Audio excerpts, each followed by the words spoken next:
어, 방금 읽은 이 본문 시편 3편은 다윗의 시입니다. 거기 표제어가 있죠. 표제에 보면 이렇게 적혀 있어요. 다윗이 그 아들 압살롬을 피할 때에 지은 시. 그러니까 이 시는 다윗이 그 압살롬의 그 반역으로 인해서 이제 궁궐에서 나와서 피신하고 있을 때 이제 지은 그런 시로 추정을 합니다. 주전 979년경일 것으로 그렇게 이제 학자들은 추정을 하고 있는데, 이 압살롬은 다윗의 아들입니다. 그러니까 자기 아들이 쿠데타를 일으켜서 자기를 죽이려고 하는 아주 참 비참한 그런 일을 이제 겪은 거지요. 그런데 이런 그 비참함과 어려움 속에서 다윗이 그 비참함을 벗어나고 구원을 이제 얻게 되는데, 오늘 8절 말씀에도 보면 구원은 여호와께 있사오니 하신 말씀처럼 우리의 영원한 그 영혼 구원뿐만 아니라 삶에서는 때때로 이렇게 다윗이 겪은 것과 같은 또 크고 작은 그런 삶의 사건이 있고 어려움이 있기 마련입니다. 그런데 이런 모든 그런 정황에서 자신의 힘으로 도저히 구원할 수 없을 때 그 구원은 하나님께 속하여서 하나님이 구원하신다 하는 그런 신앙 고백이 담겨져 있는 이 시가 오늘 본문입니다. 이게 비탄시라고도 이제 그렇게 분류할 수 있는데, 아침 찬양시라고 별명이 붙어 있어요. 왜냐하면 다윗이 엄청난 그런 이제 고난 가운데서 이 찬양시를 쓰고 또 이렇게 고백한 대로 믿음을 잘 지켜내서 그가 승리하게 되지요. 그래서 후대의 모든 고난을 당하는 사람들이 다윗의 이 시편을 읽고 낭송하면서 어려움을 극복해냅니다. 특별히 이 시는 아침의 찬양시로 하루를 맞이할 때 그 고난의 날이 밝았지만 그럼에도 불구하고 이 찬양시를 낭송하면서 다윗과 같은 그런 믿음으로 고난들을 이겨내는 그런 후대에 아주 많은 영향력을 끼친 그런 시이기도 합니다. 오늘 우리가 생각해야 할 것은 다윗의 이 찬양시는 어려움이 다 극복되고 난 다음에, 그리고 이제 평안의 시대가 왔을 때 과거에 있었던 그 어려움들을 되새겨보면서 이렇게 문학적 작업을 한 것이 결코 아니라는 말입니다. 이 시는 자신의 아들 때문에 왕궁에서 쫓겨나서 정말 텐트 같은 것을 치면서 광야에서 지내는 그때에 놀랍게도 이 찬양시를 기록하는 겁니다. 이 찬양시를 통해서 우리가 어떻게 어려움을 극복해내고 오히려 그 어려움, 고난들이 큰 유익으로 변하게 되는 그런 문제 해결의 중요한 신앙적 방식을 배우게 됩니다. 여기 오늘 말씀을 보게 되면 1절에 다윗이 여호와여, 3절에 여호와여, 또 7절에 여호와여 하고 하나님을 부르는 것을 보게 됩니다. 문제가 있고 고통이 있을 때 하나님을 찾고 하나님 앞으로 나아가는 것, 하나님 앞에 기도하는 것, 하나님을 찾고 찬양하는 것, 이것이 문제 해결의 가장 중요한 열쇠라는 것을 우리에게 가르쳐 줍니다. 때때로 삶이 너무 힘들면 오히려 하나님 앞에 나아가지 않고 하나님께 등을 돌리고 예배를 잘 드리던 사람도 오히려 예배를 안 드리고, 그래도 기도의 자리에 있었던 사람이 오히려 기도를 멀리 하는 경우도 있습니다. 사랑하는 여러분, 그것은 얼마나 어리석은 일인지 모릅니다. 정말 어려움이 생기게 되면 기도할 생각도 안 나고 예배할 마음도 안 난다. 충분히 이해할 만합니다만은, 그러나 사랑하는 여러분, 언제까지 그 자세로 하나님 앞에 나아가지 않고 기도하지 않고 하나님을 찾지 않으면 문제 해결은 결코 일어날 수 없습니다. 결국은 스스로를 추스려서 하나님 앞에 나아가야 하는 것입니다. 하나님 앞에 나아가 하나님의 이름을 부르고 하나님의 도움을 구하며 하나님께 기도함으로 문제가 해결될 수 있는 것입니다. 우리가 예수 그리스도를 믿게 되면 우리의 삶의 자리에는 절박하거나 고통스럽거나 어려운 일이 없을 것이라고 그렇게 우리에게 약속하시지 않습니다. 심지어 주님의 제자들이 우리가 주님을 따르기 위하여 많은 것들을 포기하였는데 그렇다면 우리에게 어떤 보상이 주어집니까? 라고 물었을 때 우리 주님께서는 이 땅에서 100배나 복을 받고 그리고 나중에 내세에 영생을 얻지 못할 자가 없느니라, 그렇게 복에 대해서 말씀을 하시면서 한 가지 단서를 다합니다. 이 땅에 100배나 복을 받지만 고난을 겸하여 받는다라고 말씀을 하십니다. 사랑하는 여러분, 믿음으로 살고 하나님을 경외하면서 살게 되면 세상 사람들이 다 당하는 고난은 나만은 당하지 않는다라고 생각하지 마십시오. 마치 점집에 가서 부적을 사서 붙이면 액땜을 하는 것처럼 예배의 자리에 한번 나오면 그 한 주간 액땜이 된다라는 생각하지 마십시오. 예수님을 신실하게 믿어도 하나님을 참으로 경외해도 하나님의 백성들에게 여전히 고난과 사건과 사고가 있습니다. 왜냐하면 우리가 살고 있는 이 세상은 결코 천국이 아직 아니기 때문입니다. 다만 하나님께서는 이런 사고와 고난과 고통에서 이 문제들을 해결하고 승리할 수 있는 그 방법을 가르쳐 줍니다. 믿음의 선배들이 보여준 것, 하나님이 약속하신 그런 내용들이 많이 있습니다. 그 중에 하나가 말하자면 기도라 그 말입니다. 하나님을 찾고 하나님께 나아가는 것입니다. 성경에 보면 신실한 하나님의 사람이 엄청난 고통 가운데서 하나님 앞에 기도하고 하나님께 나아감으로 문제가 해결된 이야기들이 성경에 얼마나 많이 기록이 되어 있는지 모릅니다.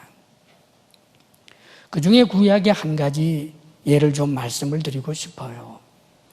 에스더라고 하는 여인이 있죠. 에스더, 포로로 잡혀간 그 부모님에게서 아마 참으로 남의 나라 일종의 그 피정복민으로 그렇게 살면서 그곳에서 태어난 여인입니다. 미래가 그렇게 보장이 되어 있지 않은 이제 그런 여인이지만 타고난 미모와 하나님의 은혜로 놀랍게도 페르시아에서 이제 황후가 됩니다. 사실은 아무것도 없었던 사람, 미천한 처지에 있었던 사람이 많은 것을 가지게 되면 참으로 그것을 내려놓기가 굉장히 어렵습니다. 가난을 체험하는 사람이 부를 얻게 되었을 때 다시금 가난으로 돌아갈 수도 있다라고 하는 것은 상상하기도 싫은 일입니다. 이 에스더가 정말 놀랍게도 황후가 된 거예요. 이전의 삶과 황후가 된 이후의 삶은 얼마나 달라졌겠습니까? 꿈에도 생각지 못한 일이 자신에게 일어난 거지요. 그런데 페르시아 전역의 유대인들을 언제 죽인다라고 하는 그런 이제 황제의 칙령이 있었고 그 일 때문에 에스더의 오라버니가 와서 네가 이렇게 황후가 된 것은 이 때를 위함이 아니겠느냐. 그러니까 네가 황제에게 나아가서 유대인들을 살려달라고 청하라고 그렇게 요청을 합니다. 그럴 때 에스더가 자신의 사정을 이야기하지요. 고대에 아무리 황후라고 하더라도 황제가 부르지 않았는데 황제 앞으로 나아가게 되면 즉결 처분당해 죽을 수도 있고 그렇지 않으면 황후의 자리에서 쫓겨날 수도 있는 겁니다. 그런데 지금 황제가 자신을 찾지 않은 지가, 부르지 않은 지가 한 달이 넘은 거예요. 여인의 그 민감한 그런 감성으로 볼 때 황제의 총애가 자신에게 머무르지 않고 황제 곁에는 얼마나 많은 그런 비빈들이 있습니까? 다른 여인에게 옮겨갔던 것 같은 그런 느낌을 받고 있을 때입니다. 자신이 없다는 말이지요. 황제의 사랑을 받고 있다면 애교를 떨면서 나아갈 수 있겠는데 황제의 총애가 지금 없는데 그래서 이렇게 저렇게 돼서 나가기가 어렵다라고 말할 때 모르드게를 통해서 선포되는 하나님의 말씀이라고 생각이 되어집니다. 이때 네가 잠잠히 있으면 너와 네 집은 망하지만 유대인들은 다른 데로 말미암아 구원을 받을 것이다. 그래서 이것이 하나님의 말씀인 줄 알고 에스더가 순종하기로 결심을 합니다. 그런데 여러분, 에스더는 이것이 하나님의 말씀, 내가 황제 앞으로 나아가고 그 결과는 그냥 하나님께 맡기면 된다라고 단순하게 생각한 것이 아닙니다. 황제에게 나아가서 황제의 마음을 돌려서 유대인들 그들이 살아야 한다라고 하는 생각과 더불어 이것을 성공적으로 하기 위해서 에스더가 결심한 것은 기도였습니다. 내가 3일 동안 금식하며 기도할 테니 오빠와 그리고 모든 유대인들에게 이것을 전해서 나를 위해서 기도하게 해 주십시오. 자신도 기도하고 그리고 중보기도를 부탁하고 3일이 지난 후에 에스더가 이 왕 앞으로 나아가게 됩니다. 그럴 때 놀라운 일이 일어나지요. 그 왕제가 황후를 보면서 너무나 사랑스러워하는, 그렇게 해서 그 문제가 해결된 것이 구약 성경에 기록이 되어 있습니다. 사랑하는 여러분, 이 에스더뿐만 아니라 수많은 믿음의 선배들이 자신의 삶의 자리에 일어난 문제를 하나님 앞에 탄원하며 기도하며 문제가 해결된 내용들이 어디 한두 가지겠습니까? 그런데 특별히 우리 예수님께서도 그런 모습을 보여주십니다. 예수님은 하나님이면서 사람이 되신 분입니다. 사람이기 때문에 그분은 먹지 않으면 배고프고 주무시지 않으면 졸리고, 다시 말하면 우리 예수님은 하나님이지만 완전한 사람이 되신 분입니다. 그런데 우리 주님께서, 사람이신 주님께서 십자가 구속의 사건을 완성하기 위하여 우리 주님이 택한 방법은 기도입니다. 이제 십자가에 못 박혀 죽기 전에 그 하나님께서 주신 사명을 온전히 완수하기 위해서 사람이신 예수님, 그분이 하나님 앞에 기도하는데 성경의 그 기도에 대한 묘사가 얼마나 간절하게 기도를 했던지 땀방울이 핏방울처럼 되었더라고 그렇게 기록해주고 있습니다. 그런 주님께서 끊임없이 우리들에게 구하라, 찾으라, 문을 두드리라, 기도하라라고 가르쳐주고 계십니다. 얻지 못하는 것은 구하지 않기 때문이라고, 찾지 못하는 것은 찾지 않기 때문이라고, 문이 열리지 않는 것은 두드리지 않기 때문이라고 기도하라고 그렇게 말씀해 주고 있는 것입니다. 성경에 보면 이런 일화가 있어요. 하나님께서 약속하신 말씀이지만 그 약속의 말씀이 있으니까 기도할 필요가 없다라고 생각하는 사람들을 입 다물게 하는 일화가 있습니다. 때때로 기도란 믿음이 정말 있으면 기도할 필요가 없는 것처럼 그렇게 자신이 기도하지 않음을 오히려 믿음 때문이라고 덧칠을 하는 이들이 있을 수 있습니다.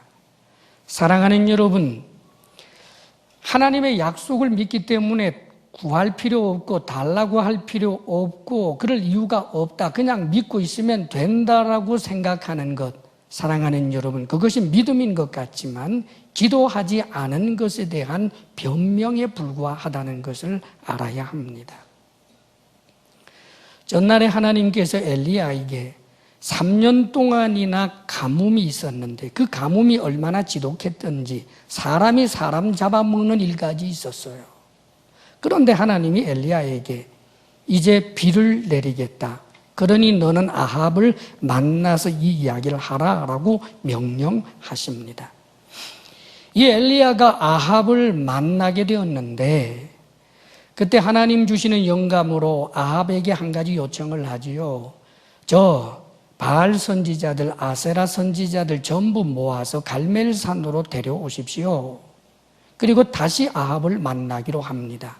그래서 아합이 그 선지자들, 우상 숭배하는 선지자들 다 모아서 갈멜산으로 갔고 그 갈멜산에서 정말 놀라운 그런 영적 전쟁을 통하여 엘리야가 이기는 그런 사건이 열왕기에 기록이 되어 있습니다. 자, 우상 숭배자들을 전부 저 골짜기 아래에서 하루 종일입니다. 이제 저녁 때가 되었습니다. 그래서 그들을 처단하게 되는 일이 발생하게 되었는데 그때 이 아합 왕이 아마 아침부터 저녁까지 그 엄청난 그런 하나님의 역사를 보면서 아마 이 저녁 때가 다 되었어도 식사도 못했던 것 같아요. 그럴 때 놀랍게도 엘리야가 아합 왕에게 이렇게 말합니다. 왕이요, 이제 올라가서 먹고 마시소서, 큰 비소리가 납니다 하고 이야기를 합니다.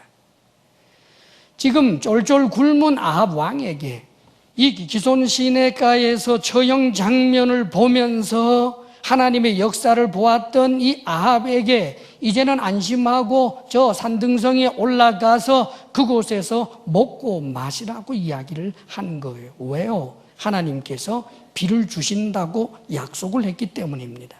그래서 왕 앞에서도 비가 온다고 선포를 한 겁니다. 그런데 여러분 아십니까? 그렇게 선포를 하고 난 다음에 엘리야는 갈멜산 꼭대기에 올라가서 기도하기 시작합니다. 간절히 기도를 하는데 열심히 기도를 하고 난 다음에 자신의 수하를 시켜서 저 하늘을 보아라, 바다 쪽 하늘을 보아라. 그랬더니 보고 와서 하는 말이 하늘은 맑기만 합니다. 또다시 기도합니다. 얼마나 간절히 기도했던지 머리가 무릎 사이에 들어갈 정도로 백가죽이 등에 붙어서 정말 간절하게 그렇게 기도를 합니다. 그리고는 또 보아라, 아직까지 하늘은 구름 한 점 없습니다. 그런 일을 7번 반복을 하고 7번째 손바닥만한 구름이 나타났습니다 하는 이야기를 듣자마자 엘리야가 다시 아합을 찾아가서 이렇게 말합니다. 이제 큰 비가 쏟아지게 되는데 비가 오면 길이 막힙니다. 그러니 서둘러 지금 내려가십시오. 그렇게 해서 서둘러 내려가는 그 순간에 비가 쏟아지게 된 것이 성경에 기록이 되어 있습니다. 사랑하는 여러분, 무엇을 가르쳐 줍니까? 아합은 하나님의 약속을 이미 받았습니다. 약속을 받았으니까 믿고 있기만 하면 될 것 같은데 왜 기도하느냐고요? 왜요? 기도해야 하기 때문입니다. 하나님이 기도를 원하시기 때문입니다. 사랑하는 여러분, 하나님께서 우리에게 수많은 약속들을 해주셨는데 약속을 했으니까 그냥 믿고 아무것도 안 하고 있기를 하나님은 원하지 않습니다. 날마다 기도하기를 원하십니다. 그러므로 성경은 쉬지 말고 기도하라라고 말씀하시는 거예요. 기도는 무엇을 달라라고 하는 한 가지만 있는 것이 아닙니다. 그것은 하나님과의 교제요, 내 생각이 하나님에서부터 벗어나지 않게 하는 것이 바로 기도입니다. 그렇기 때문에 시간을 정해놓고 하나님 앞에 기도할 뿐만 아니라 쉬지 않고 기도해야 하는 것입니다. 설거지를 할 때도 기도하고, 운전을 할 때도 기도하고, 친구와 만나서 대화할 때도 기도하고, 끊임없이 쉬지 않고 기도해야 하는 것입니다. 사랑하는 여러분, 하나님께서 여러분에게 주신 약속들이 얼마나 많습니까? 그럼에도 하나님은 구하라고 하십니다. 많은 이들이 구하지 않기 때문에 얻지 못합니다. 하나님께서 주신 약속들이 수없이 많지만 사람들이 기도하지 않습니다. 찾지 않습니다. 찾지 않기에 찾아지지 않는 것입니다. 문을 두드리지 않기에, 기도하지 않기에 문이 열리지 않는 것입니다. 사랑하는 여러분, 믿음과 기도는 함께 갑니다. 기도하지 아니하면서 큰 믿음이란 없고, 진정으로 믿는다면 기도하는 것입니다. 왜요? 기도는 살아계신 하나님을 의지하는 순수한 신앙 행위이기 때문입니다. 사랑하는 여러분, 기도하실 수 있기를 바랍니다. 기도를 통하여 여러분 삶에 일어나는 어떤 사건도 사고도, 그 어떤 환난도, 고통도, 비참도 오히려 그것을 해결하고 구원받게 되는 역사가 날마다 있기를 주의 이름으로 축복합니다. 다윗이 어떻게 기도를 하고, 다윗이 하는 이 찬양 시에는 그가 어떤 믿음을 가지고 있는지를 보여줍니다. 1절, 2절 말씀 함께 읽어볼까요? 다 같이 시작. 여호와여, 나의 대적이 어찌 그리 많은지요. 일어나 나를 치는 자가 많으니이다. 많은 사람이 나를 대적하여 말하기를 그는 하나님께 구원을 받지 못한다 하나이다. 지금 다윗은 자신의 상황을 하나님 앞에 그대로 알리는 거예요. 대적이 너무 많으니까 여호와여, 나의 대적이 어찌 그리 많은지요. 일어나 나를 치는 자가 많으니이다. 많은 사람이 나를 대적합니다. 다윗의 이 고백에는 다윗의 놀라움이 묻어나옵니다. 다윗 자신도 자신을 대적하는 사람이 이렇게 많으리라고는 아마 생각 못했을 거예요. 전날에 사울 왕에게 쫓긴 적이 있지만 그래도 민심은 항상 다윗을 좋아라 했던 거 기억합니다. 사울이 죽인 자는 천천히요, 다윗이 죽인 자는 만만이라고 하는 그런 어린이들의 동료까지 있을 정도로 적어도 백성들에게 언제나 환영을 받는 사람이었고, 왕이 되고 난 다음에도 얼마나 좋은 일 많이 했는지 모릅니다. 늘 괴롭히는 블레셋과 이방 그런 족속들을 복속시켜버리고 강력한 지금 나라를 세워내고 있습니다. 오랜만에 평안을 구가하고 있습니다. 이방의 침략을 두려워하지 아니할 정도로 강력한 국력을 갖고 있고, 백성들이 농사짓고 목축을 하면서 먹고 사는데 아무런 어려움이 없는 그런 상황이 되었는데, 어찌 그런 자신에게 이렇게 대적이 많을 수 있을까? 그게 너무나 충격이었을 것입니다. 더더군다나 그 대적의 중심이 자기 아들이라면, 지금 아들이 아버지를 밀어내겠다라고 하는 여기에는 이것은 명분조차도 별로 없는데, 이것은 폐륜인데, 이 폐륜의 자리에 어떻게 다윗을 따른다고 했던 그 신하들조차도 많은 사람들이 그 폐륜에 동참해서 자신을 대적할까? 이것이 너무나 의아스러웠던 것입니다. 사랑하는 여러분, 기억하십시오. 대적이 그동안 왜 없었을까요? 하나님의 은혜 때문이었습니다. 하나님께서 은혜를 주셔서 다윗을 울타리로 보호해 주셨기 때문입니다. 그래서 많은 사람들이 그 마음속에 다윗을 대적할 만한 그런 마음도 생기지 못하도록 하나님께서 그들의 마음을 틀어 막아주셨고, 하나님께서 다윗을 울타리로 보호해 주셨기 때문에 그랬던 것입니다. 그런데 하나님께서 다윗을 둘러싸아 주었던 그 보호의 울타리 일부분을 허물어 버린 거예요. 이것은 일종의 징계였습니다. 다윗이 우리아의 아내를 겁간하고 그리고 우리아를 죽인 그 일로 인해서 하나님께서 나단 선지자를 통하여 이미 말씀하신 대로 지금 징계의 채찍으로, 징계의 막대기로 다윗을 때리기 위해서 그동안 쳐놓았던 그 보호의 울타리 일부분을 허물어 버리니까 놀랍게도 여기저기에서 다윗을 대적하는 사람들이 머리를 쳐들고 일어나게 된 것입니다.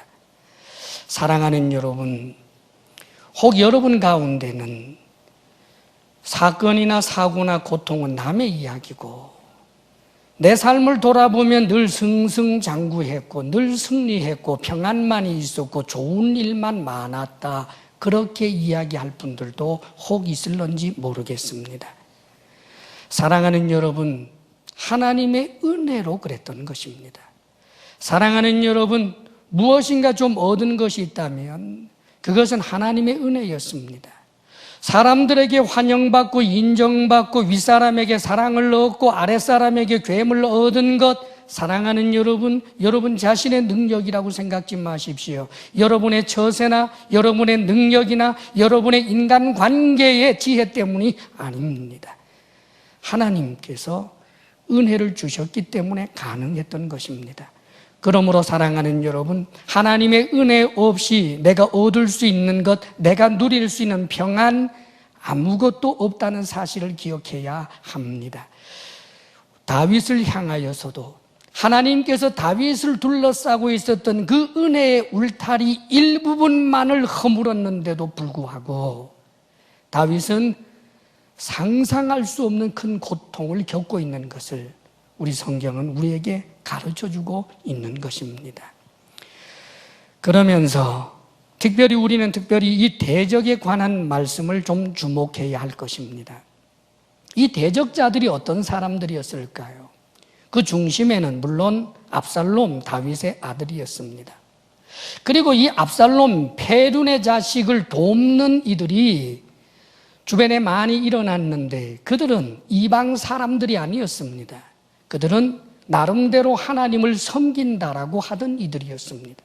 그런데 이들이 대적이 되었습니다. 왜 이런 일이 일어났을까요? 사랑하는 여러분, 이 대적자들이 일어나게 된 것은 사실상 근원적으로 보게 되면 다윗의 죄 때문에 일어난 것 맞습니다.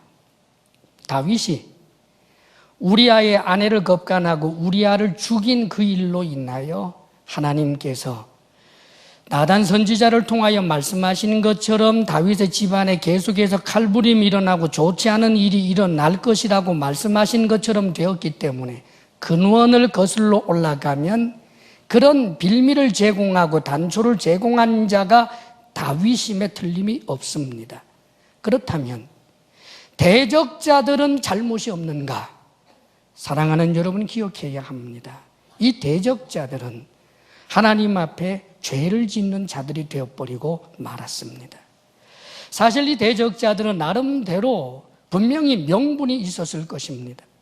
다윗을 보면서 다윗이야말로 많은 사람의 피를 흘렸기 때문에 피 흘린 자에 대한 그래서 실망 때문에 들고 일어난 사람들도 있을 터이고, 다윗과 압살롬을 비교해 볼 때 속은 것이지만 압살롬이 더욱더 백성들을 잘 다스릴 것이라고 생각을 해서 다윗을 쳐내고 압살롬이 왕이 되는 것이 이 이스라엘에게 유익하겠다라고 생각하는 명분을 붙드는 사람들도 있었을 테고, 특별히 헤브론이라고 하는 지역에서 압살롬이 일어나게 되는데, 원래 다윗도 헤브론에서 왕이 되었다가 나중에 수도를 예루살렘으로 옮겼습니다. 그래서 수도가 옮겨간 것에 대하여 헤브론 사람들이 대단히 분노하고 있었는데 그런 지역 감정으로 아마 들고 일어난 사람들도 있을 터이고, 전날에 사울 족속들 가운데서 사울 집안의 사람들이 다윗에 대하여 참으로 분한 마음을 가지고 있어서 그래서 들고 일어난 사람들도 있을 것입니다. 사랑하는 여러분, 모든 대적자에게는 대적을 할 만한 명분이나 이유가 분명히 있었습니다. 그런데 기억해야 할 것이 있습니다. 이 대적을 하나님께서는 의롭다 하신 적이 없습니다. 근원적으로 거기에는 문제가 있기 때문입니다. 우리 하나님께서는 징계의 막대기로 압살롬을 사용하시고 압살롬과 함께하는 이 대적자들을 사용하셔서 죄를 지었던 다윗을 징계하고 있는 것은 틀림없지만 그 징계의 막대기로 사용되고 있는 그들은 결코 그들의 선함을 가지고 하나님이 다윗을 치는 데 사용한 것이 아닙니다. 나단 선지자도 사용하였지만 나단 선지자의 선지자됨과 신앙과 그의 믿음, 선한 것을 가지고 사용하였지만 그러나 이들은 악한 것으로 사용된 것입니다.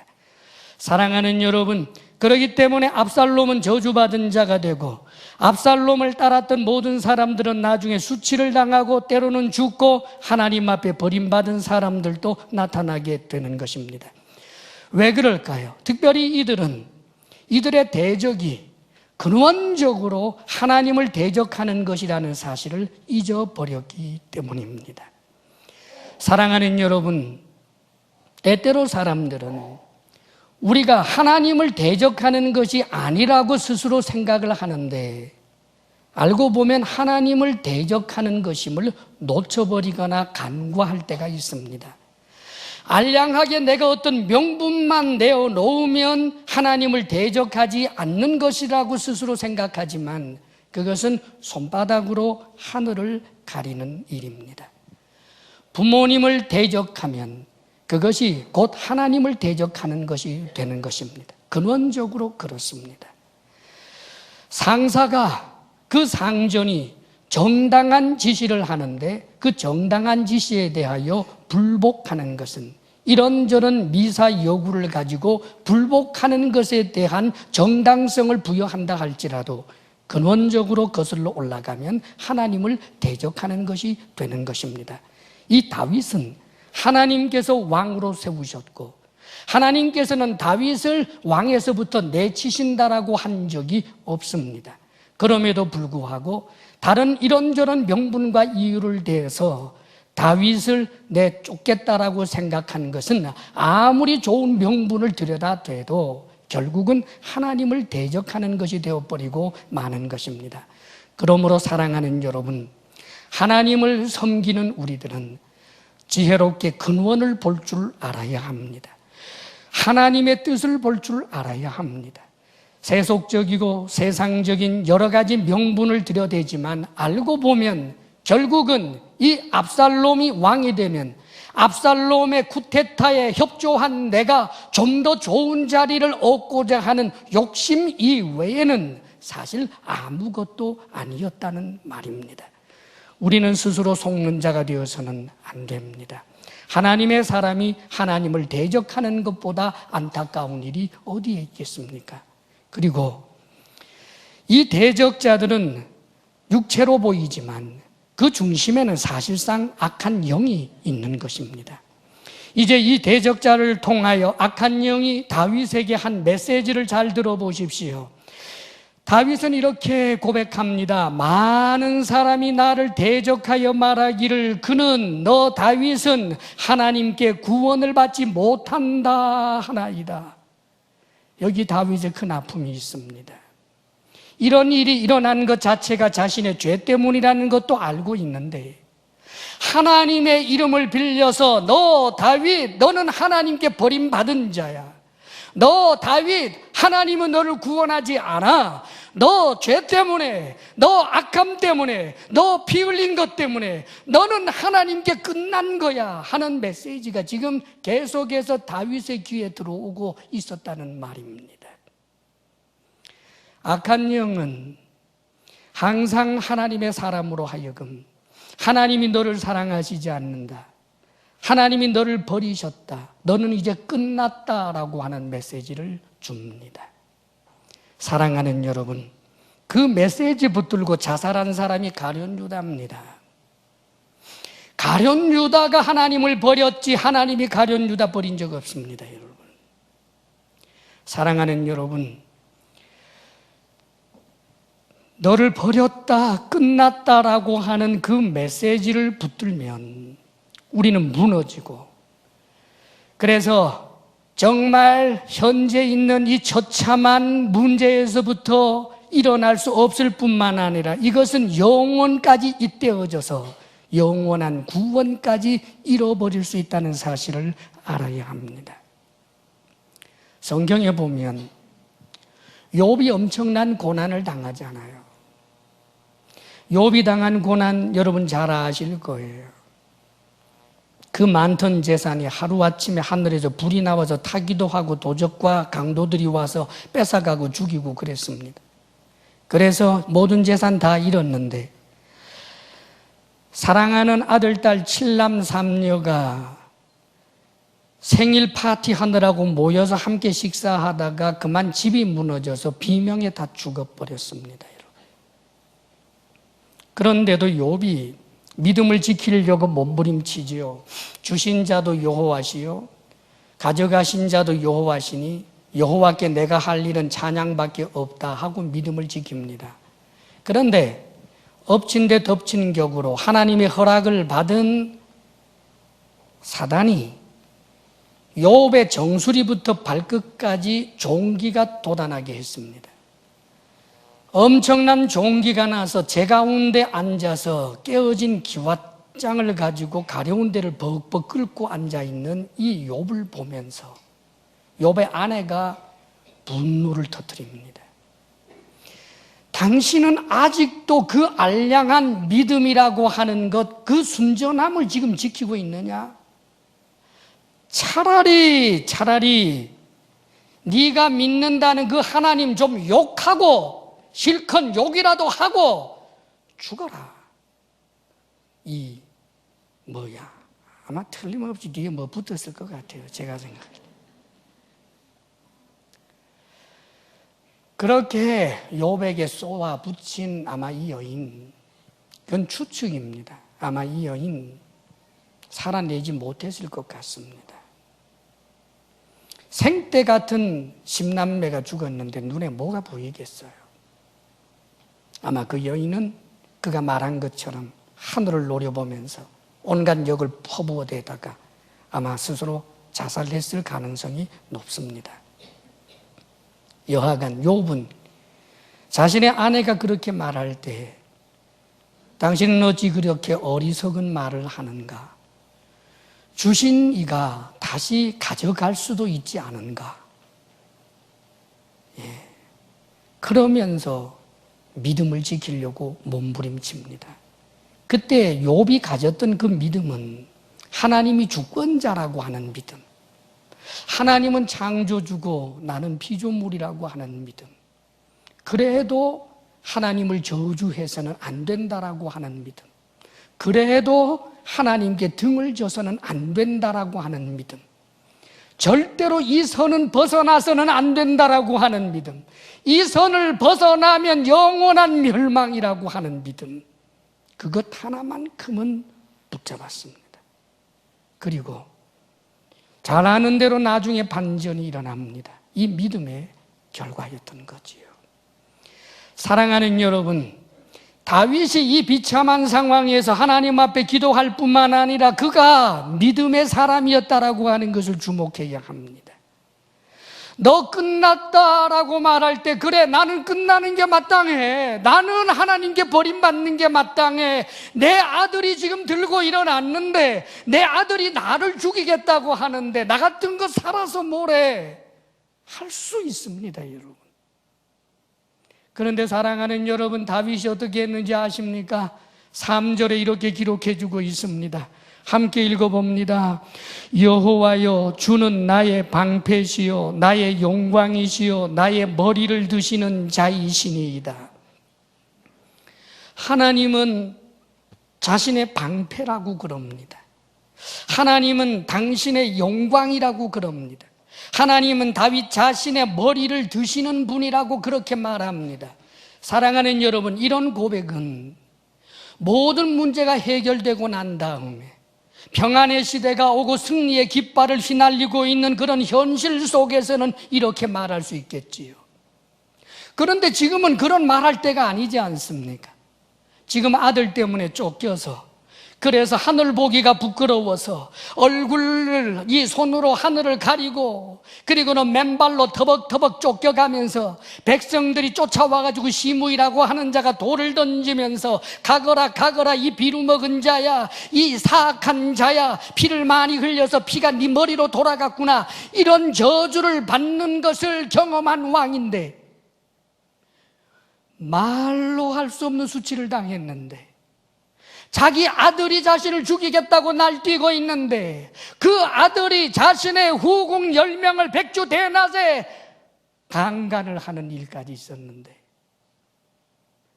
내 머리를 드는 자라고요, 하나님이 내 영광이라고요, 그 말을 어떻게 할 수 있냐고요. 그런데 다윗은 이렇게 고백합니다. 내 현실은 그게 아닌데, 내 현실은 12번 죽어도 시원치 않은 일인데, 그런데 하나님이 내 방패를 합니다. 하나님이 방패라면 어떻게 이런 일이 있을 수 있습니까라고 물을 수 있는 그런 일인데, 하나님이 내 머리를 드는 자라면 어떻게 이런 일이 내게 일어날 수 있습니까라고 그렇게 정말 하나님 앞에서 날뛸 수 있는 그런 상황인데, 사랑하는 여러분, 다윗은 이런 고백을 하고 있습니다. 왜요? 하나님이 약속하셨기 때문입니다. 하나님이 나단 선지자를 통하여 소위 다윗 언약 약속하셨습니다. 내가 너를 영화롭게 하겠다. 내가 네 집을 지어주겠다. 그 영원한 집이지요. 뿐만 아니라 네 씨로 말미암아 만민이 복을 받도록 구원을 얻도록 하겠다. 하나님이 주신 이 약속, 하나님께서 자신을 사랑하신다라고 하는 하나님의 그 품성, 하나님의 그 약속, 그것을 현재의 현실적인 문제와 상관없이 하나님을 향한 이 믿음, 이것을 다윗은 붙들고 있었던 것입니다. 여러분,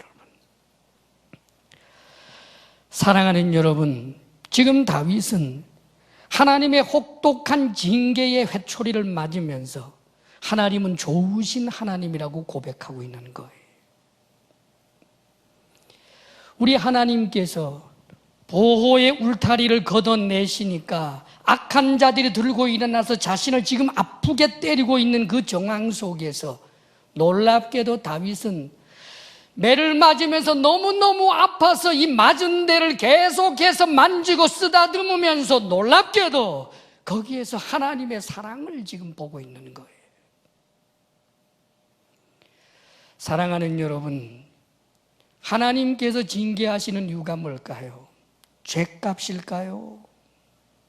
아닙니다, 여러분. 죄의 삭은 사망입니다. 죄의 삭은 지옥입니다. 하나님께서 다윗을 징계하는 이 징계는 사랑의 징계입니다. 하나님께서 다윗을 너무나 잘 알고 계시기 때문에, 그래서 하나님은 다윗에게 다윗이 영원히 하나님을 버릴 만큼 교만해지지 않도록 하기 위하여 하나님은 이 징계의 막대기로 때리시는 겁니다. 하나님, 나는 안 맞아도 잘할 수 있거든요. 자기 생각이지요. 맞아야 할 사람이 있습니다. 맞는 것이 유익일 사람이 있는 겁니다. 다윗이 그랬습니다, 여러분. 다윗, 사랑하는 여러분, 생각해 보십시오. 그 하나님의 사람 홍한의 미소년 시절에 골리앗을 향하여 너는 칼과 창과 단창으로 내게 오거니와 나는 네가 모욕하는 이스라엘 군대의 하나님으로 내게 가노라 하면서 맞섰던 그 믿음의 사람, 그 엄청난 중성의 사람, 그 다윗이 왕이 되고 난 다음에 어느 날 어여쁜 여자를 보니까 왕이라고 하는 권력을 이용해서 그 여인을 겁탈하고, 그것도 모자라서 그의 남편까지 교묘한 방법으로 죽인 이 다윗. 사랑하는 여러분, 전자의 그 다윗과 후자의 다윗이 다른 사람입니까? 같은 사람입니다, 여러분. 우리 속에 있는 죄, 나는 모르지만 하나님은 압니다. 사랑하는 여러분, 다윗을 진정한 하나님의 사람으로 하나님께서 영생을 주시고 계속하여 다윗으로 하여금 영광스러운 사람이 되게 하기 위하여 하나님이 때린 이 채찍질, 이 막대기질은 그의 죄값이 아니라 그를 연단하고 그를 제어하는 사랑의 행위였다는 사실을 믿어야 합니다. 사랑하는 여러분, 혹 고난을 당하고 계십니까? 하나님이 여러분의 죄값 치르려고 하신다고 생각지 마십시오.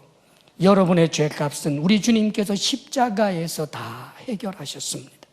죄값이 아니라 그 죄를 계속해서 짓지 못하게 하려고, 죄의 노예가 되어버리지 않도록 하기 위하여 하나님 자녀된 자로 살고 믿음을 지키고 영원한 구원을 얻도록 하기 위해서 때때로 우리의 삶의 자리에는 어려운 일, 힘든 일도 있는 것입니다. 그런데 사랑하는 여러분, 하나님의 이 마음을 헤아릴 줄 알고 하나님을 믿는 믿음을 견고하게 하는 이는 그것이 합력하여 선이 될 것입니다.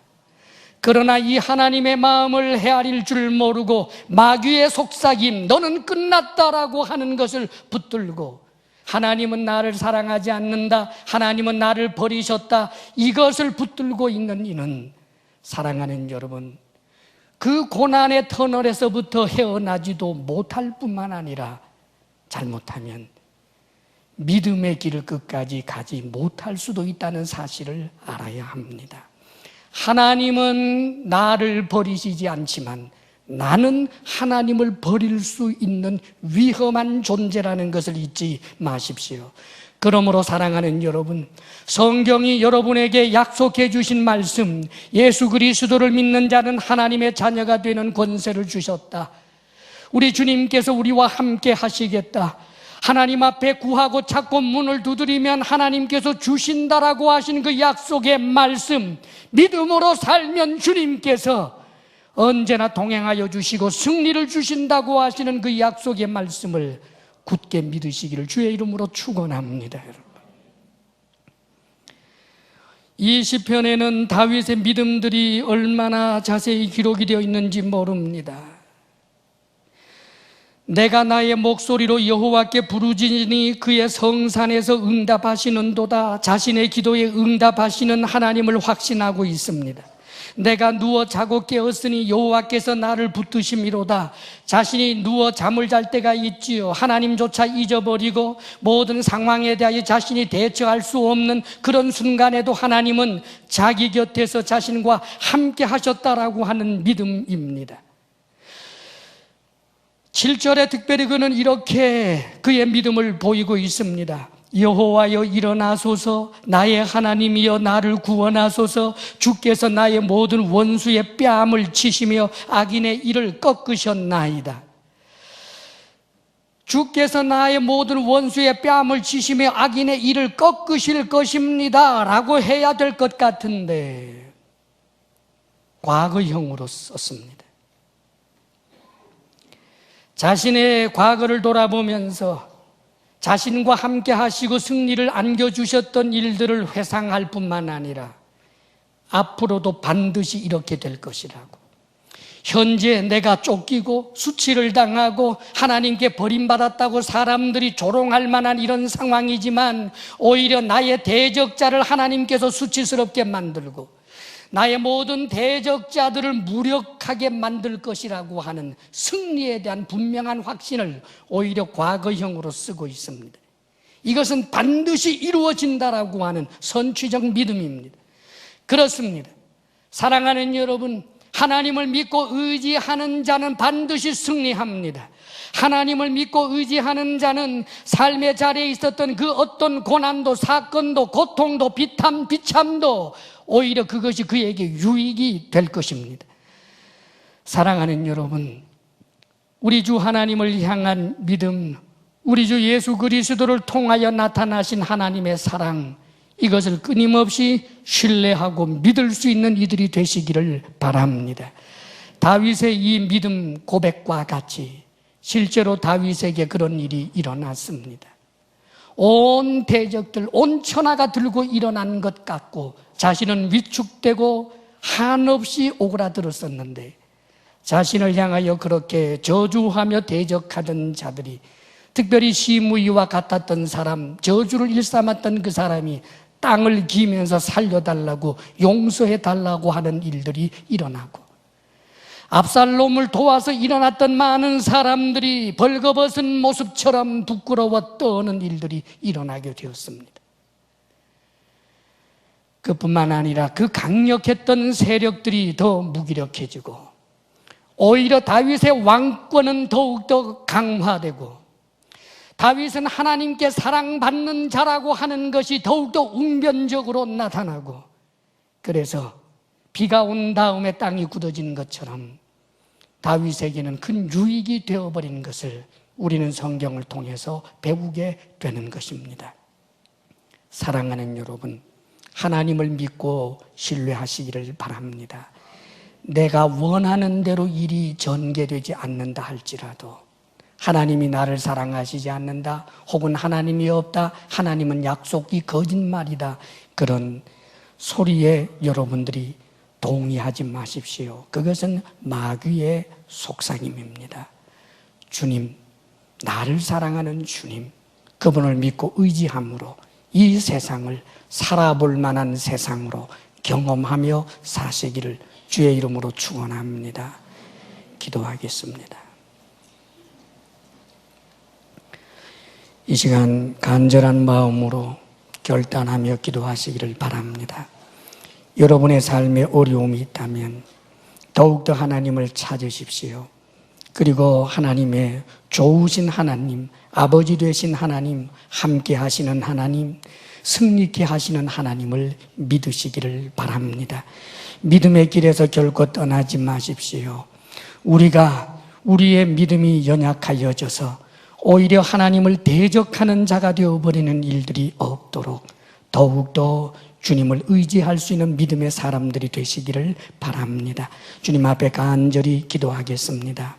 아버지 하나님, 참 좋으신 우리들의 아버지 하나님, 우리 주 예수 그리스도를 통하여 하나님의 사랑을 이와 같이 보여주셨는데도 주의 사랑을 믿지 못하고, 아버지여, 비참한 삶을, 고통과 고난의 삶을 더 큰 비참으로 지옥처럼 몰고 가는 어리석은 우리들 되지 않게 하옵소서. 아버지 하나님, 주님 앞으로 날마다 나아가게 하시며 좋으신 하나님 그 약속을 굳게 믿고 주님 앞에서 믿음 없는 자로 드러나는 일이 없게 하여 주옵소서.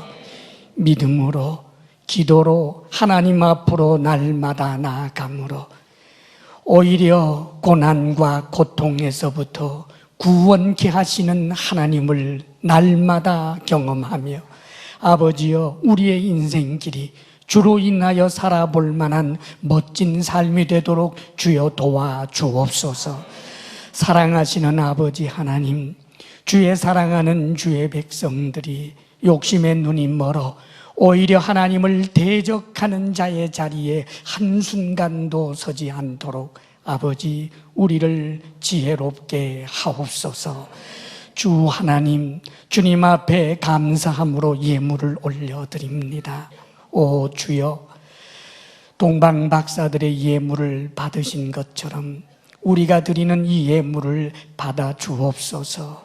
오 주여, 허물과 부끄러움 많지만 예물을 드리기에 합당하지 않은 줄 알지만 주께서 피로 값주고 사신 하나님의 자녀이오니 우리가 드리는 이 작은 것을 크게 여겨 받아 주옵소서.